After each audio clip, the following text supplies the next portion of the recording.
6 World Cups since 1994. 5 knockout rounds reached. One exception. This is not France. This is not Brazil. This is Switzerland. The one exception was 2010. They beat the eventual champion Spain 1-0 inches the group stage and still went home early. One stumble in 30 years. Every other time, they made it through. Nobody picks Switzerland as contenders. They don't carry star power, and they won't appear near the top of anyone's dark horse list. Almost every couple of years, a strong team walks away from a game against Switzerland looking very uncomfortable.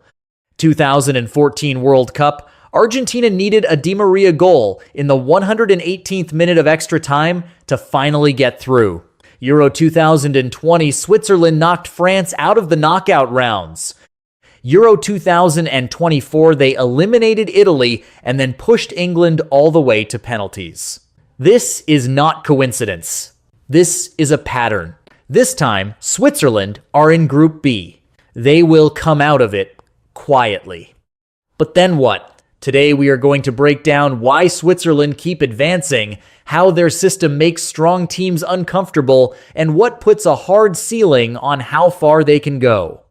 Group B, Switzerland, Canada, Qatar, Bosnia and Herzegovina. Canada are co-hosts, the crowd will be loud, but home pressure cuts both ways. When expectations are high and things go wrong, the stadium becomes a weight, not a lift. Qatar are the reigning Asian Cup champions, defending the title in 2024, but in 2022 as hosts they went 3 games, 0 points. One of the worst host records in World Cup history. Away from a built-up home environment, their real level at this intensity is a genuine question mark. Bosnia qualified through the playoffs, eliminating Wales and Italy. There is genuine quality here, and they are back for the first time since 2014. But 12 years away comes at a cost. Coordination and tournament experience are not where they need to be at critical moments. Against those 3, Switzerland is the team least likely to make a serious mistake. In a group stage where the priority is not to explode with goals but to avoid big errors, that is exactly where Switzerland live. Switzerland's consistency is not luck. It comes from a very specific and mature midfield control system. The central figure is Xhaka, a regista, a deep-lying playmaker. He does not run forward to create chances. His value is controlling the pace. Receive, pause, distribute sideways, pause again.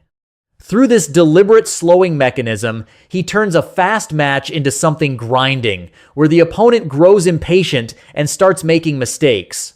Alongside him is a high-coverage, ball-winning midfielder, Freuler, or another partner. Xhaka slows things down. His partner wins possession back. Together, the double pivot is the most important defensive filter in the system. Defensively, Switzerland operate in a mid-low block. No high press, no stepping out of shape. They hold a compact formation around the midfield line, close the central channels, force opponents wide, and absorb pressure in front of the box through collective discipline. Switzerland's most dangerous quality is not that they can blow a team apart. It is that they can stop a team from playing the game it wants to play. They are not a strong team in the traditional sense, but they are a very specific type of problem. But there is a structural contradiction inside this system that most people do not notice. And that contradiction is also where their ceiling comes from. Switzerland's underlying logic is built around the double pivot, protecting the center. Whether it is the 4-2-3-1 they favored in 2022 or the 3 center-back wing-back system Yakin used more at Euro 2024, Xhaka and his partner always carry the same 2 jobs: control the rhythm and cover defensively. That works very well defensively, but it means that when Switzerland need to attack, fewer players are committed forward. The backline and double pivot account for 7 or 8 players in the defensive frame. The only players who can create danger near the box are the attacking midfielder, the wide players, and the striker. Then there is the wide player dilemma. The width in their attack depends on the wide players or wingbacks pushing forward.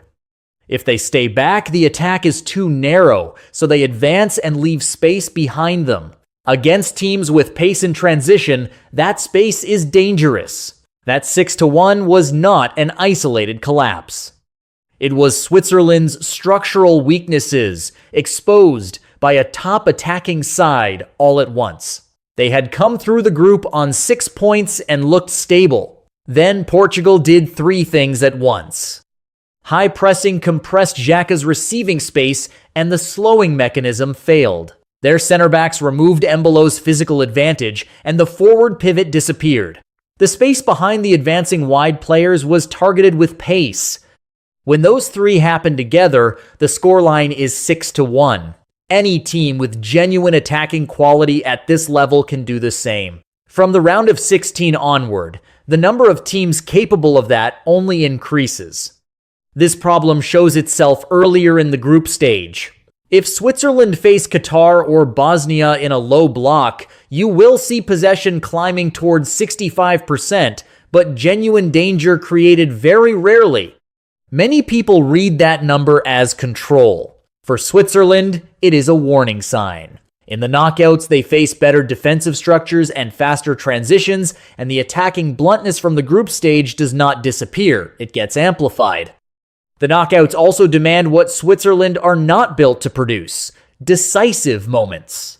One individual run, one precise through ball, one crucial penalty save.